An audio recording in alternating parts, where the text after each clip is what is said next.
రాజ్యమేది లేదు గాని రాణిలాగా చూసుకుంటా, కోట కట్టలేను గాని కళ్ళల్లో నిన్నే దాచుకుంటా. రాత ఎట్లా రాసి ఉన్నా ఆ మార్చి నీతో రాసుకుంటా. స్వర్గమంటూ ఉన్నదంటే అది నీతోనే ప్రతిరోజు పంచుకుంటా.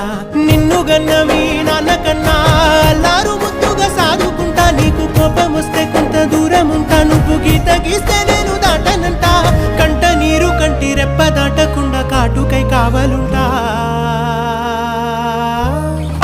రాంబాయి నీ మీద నాకు మనసాయనే.